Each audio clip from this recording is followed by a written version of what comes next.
Sebelumnya, Assalamualaikum warahmatullahi wabarakatuh. Sebelumnya, Pak Red mau tanya dulu bagaimana kabarnya anak-anak semuanya?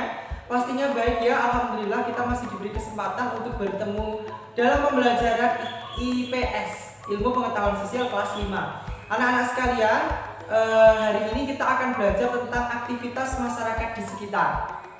Nah, sebelum itu, alangkah lebih baiknya kita mulai pembelajaran kali ini dengan membaca doa terlebih dahulu. Pak Red akan pimpin, silakan anak-anak persiapan. Berdoa mulai. Berdoa selesai. Alhamdulillah, semoga Allah memperlancar kita dalam belajar IPS kali ini. Anak-anak semuanya, hari ini kita akan belajar dua subtema langsung, yaitu subtema 2 dan subtema 3. Tentang apa itu? Nah, tentang aktivitas masyarakat yang ada di sekitar kita. Anak-anak bisa lihat gambar yang ada di samping kirinya Pak Red ini adalah salah satu contoh dari aktivitas masyarakat di sekitar kita.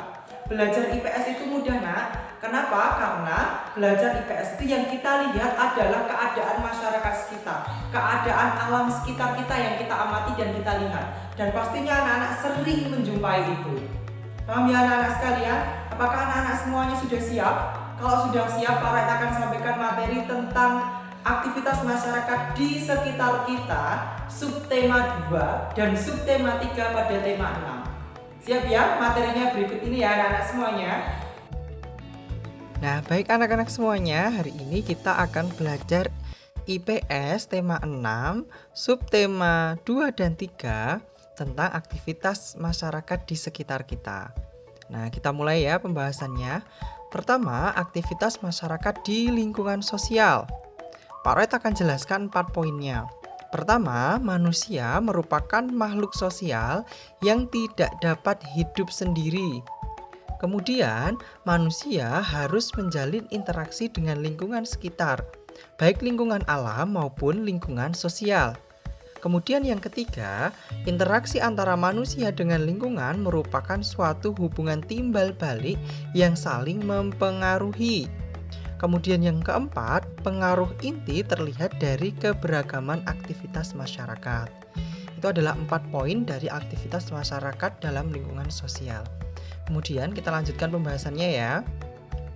Nah, kita akan belajar tentang salah satu tradisi yang ada di Indonesia, yaitu tradisi penangkapan ikan laut suku Bajo.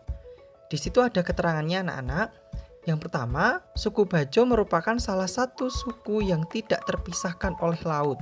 Pola pemukiman suku Bajo sangat unik karena kebanyakan rumahnya berada di atas air. Kemudian ada suatu tradisi penangkapan ikan yang biasa suku Bajo Kepulauan Togean lakukan, yang menyebabkan mereka melakukan perjalanan sampai jauh. Tradisi tersebut adalah babongka. Nah, babongka atau babangi adalah bermalam di laut untuk mencari ikan dan hasil laut lainnya. Nah, tradisi babongka dilakukan selama berhari-hari hingga berminggu-minggu. Paham ya anak-anak semuanya ya? Kemudian pembahasan selanjutnya yaitu kehidupan masyarakat agraris. Kehidupan masyarakat Indonesia masih bekerja dalam sektor pertanian atau agraris, termasuk peternakan dan perikanan. Masyarakat agraris adalah masyarakat yang menggantungkan kehidupannya dengan bercocok tanam, baik di sawah dan di perkebunan.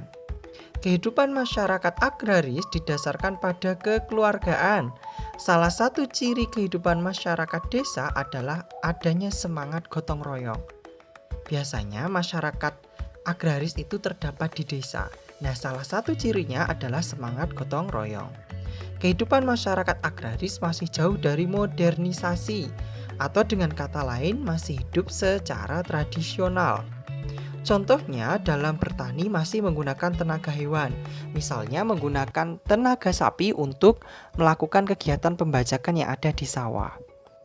Kita lanjutkan pembahasannya ya anak-anak semuanya. Nah, pembahasan selanjutnya adalah contoh aktivitas dalam lingkungan sosial. Ini adalah contoh aktivitas yang dilakukan oleh manusia dengan lingkungan sosial dan lingkungan alamnya. Ada menangkap ikan, tadi yang dilakukan oleh suku Bajau. Kemudian ada menambang intan, kemudian beternak sapi, dan kemudian ada berdagang. Nah, paham ya anak-anak semuanya? Itu semua aktivitas dapat kita jumpai langsung di sekitar kehidupan kita. Nah, anak-anak semuanya, pada pembahasan selanjutnya kita akan belajar tentang kegiatan masyarakat yang berkaitan dengan pembangunan nasional. Nah, pembangunan nasional itu yang pertama pada bidang pendidikan. Contohnya adalah sosialisasi penggunaan bahasa Indonesia sebagai bentuk pelestarian agar bahasa Indonesia terus berkembang dan tidak terkikis zaman. Kemudian pada bidang pendidikan, kesempatan bagi perempuan untuk dapat bersekolah dan juga menuntut ilmu semakin terbuka. Perempuan dan laki-laki memiliki kesempatan yang sama untuk menuntut ilmu. Pada bidang budaya, adanya sanggar tari dan sanggar teater merupakan contoh pembangunan sosial budaya. Kemudian selanjutnya ada pada bidang kesehatan. Adanya jaminan kesehatan bagi warga yang kurang mampu. Kemudian kesehatan merupakan hal yang sangat penting. Dengan adanya jaminan kesehatan, maka warga kurang mampu akan sangat terbantu. Nah, kemudian pada bidang pertanian, ini adalah yang terakhir, yaitu adanya organisasi pemberdayaan petani pemakai air atau P3A yang pada pertemuan sebelumnya kita juga sudah membahas. Organisasi ini tumbuh dan juga berkembang bersama masyarakat dan terdapat gagasan yang merupakan warisan generasi sebelumnya. Nah, anak-anak semuanya, Pak Roet akan jelaskan terkait dengan pembangunan sosial budaya. Pembangunan sosial budaya dapat diartikan sebagai suatu perubahan dalam sosial budaya yang diwujudkan dalam bentuk usaha atau kegiatan dengan tujuan menjadikan keadilan sosial budaya semakin baik lagi. Bidang sosial budaya cakupannya cukup luas, diantaranya meliputi pendidikan, kebudayaan, kesejahteraan sosial, dan lain sebagainya. Nah, contohnya ada di samping kiri kalian semua itu. Nah, anak-anak semuanya, sekarang kita akan belajar tentang desa adat. Bangsa Indonesia adalah bangsa yang berbudaya. Kehidupan masyarakat Indonesia tidak dapat dilepaskan dari lingkungan budaya. Tradisi, adat istiadat, norma dan aturan adat sudah menyatu dalam kehidupan sehari-hari. Bagi masyarakat adat, budaya dan tradisi tidak hanya panduan dan pedoman dalam menjalani kehidupan, tetapi juga bermanfaat sebagai sumber penghidupan. Masyarakat adat melakukan kegiatan ekonomi dengan memanfaatkan kekhasan dan keunikan budaya yang dimiliki. Misalnya, mengembangkan kerajinan ukiran atau menghasilkan kain tenun dengan berbagai motif untuk dijual. Di Indonesia juga memiliki desa adat.